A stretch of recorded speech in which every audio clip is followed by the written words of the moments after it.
নমস্কার বন্ধুরা, চলে এসেছি আবার একটা রেসিপি নিয়ে। আজ আমি আপনার সাথে শেয়ার করব দারুণ স্বাদের টেস্টি সুগার ফ্রি পাকা আমের কালাকাঁদ।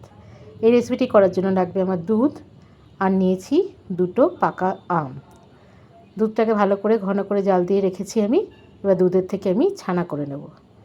আবার ইন্ডাকশানে বসিয়ে দিয়েছি। ছানা কাটানোর জন্য আমি লেবুর রস ব্যবহার করছি। আপনারা চাইলে এখানে ভিনিগার দিয়েও ছানাটা কাটিয়ে নিতে পারেন। বেশ সুন্দরভাবে ছানা কাটতে শুরু হয়ে গেছে। দেখুন হয়ে গেছে ছানাটা। এবার এটাকে আমি জল ঝরিয়ে নেব, ভালো করে ধুয়ে নেব।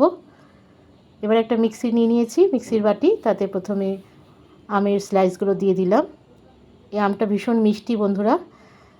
আমের মিষ্টি অনুযায়ী কিন্তু এই রেসিপিতে মিষ্টির ব্যবহার করতে হবে। আমটাকে পেস্ট করা হয়ে গেছে।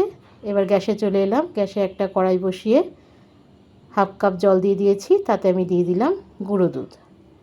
আপনারা এখানে গুঁড়ো দুধের পরিবর্তে লিকুইড দুধও ব্যবহার করতে পারেন, তবে গুঁড়ো দুধ দিলে পরে এই রেসিপিটি খেতে বেশি ভালো হয়। এখন দিয়ে দিচ্ছি আমি এতে ছানাটাকে একটু হাতের সাহায্যে ভেঙে দিলাম। ভেঙে ছানাটা দিয়ে ভালো করে দুধের সাথে মিশিয়ে নেব। আমি যেহেতু এই রেসিপিতে গুঁড়ো দুধ ব্যবহার করছি আর পাকা আম ব্যবহার করছি, তাই আমি কিন্তু এই রেসিপিটিতে কোনো রকম চিনির ব্যবহার করব না। আপনারা যদি চিনি খেতে বেশি পছন্দ করেন মিষ্টিটা, তাহলে আপনারা চিনি দিতে পারেন, কিন্তু আমি এটা সুগার ফ্রি হিসেব করেই বানাচ্ছি। আমটা দিয়ে ভালো করে ছানার সাথে মিশিয়ে নিচ্ছি। এটা অনবরত ভালোভাবে নাড়িয়ে নাড়িয়ে শুকিয়ে নিতে হবে। আঁচটা কিন্তু একদম লো ফ্লেমে রাখতে হবে, নারে কিন্তু কড়াইয়ের নিচে লেগে যেতে পারে। দেখুন অনেকটা শুকিয়ে এসছে। এটা আর একটু শুকনো হবে। এবার আমি এতে দিয়ে দেব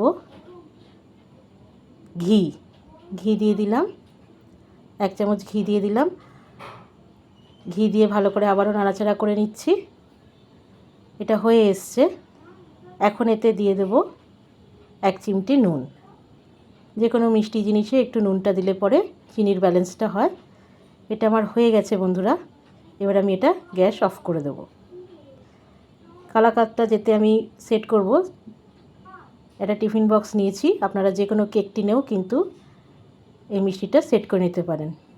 টিফিন বক্সটা আমি ঘি দিয়ে একটু ব্রাশ করে রেখেছিলাম আগের থেকেই। এবার আমি সন্দেশের মিশ্রণটা দিয়ে একটা চামচের সাহায্যে সেট করে দিচ্ছি। তারপরে এটা কিছুক্ষণ আমি ঠান্ডা করে নেব।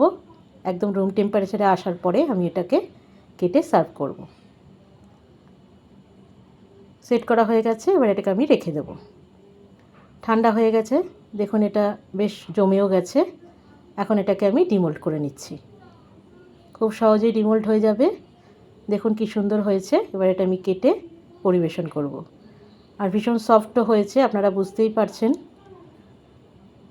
দারুণ টেস্টি হয় এই সন্দেশটা খেতে। আপনারা পাকা আম থাকতে থাকতে অবশ্যই এই রেসিপিটা বাড়িতে বানিয়ে সবাই মিলে আনন্দ করে খাবেন। এটা কিন্তু দুর্দান্ত লাগে। যে কোনো অকেশানে কিন্তু এটা আপনারা বাড়িতে বানিয়ে ফেলতে পারেন।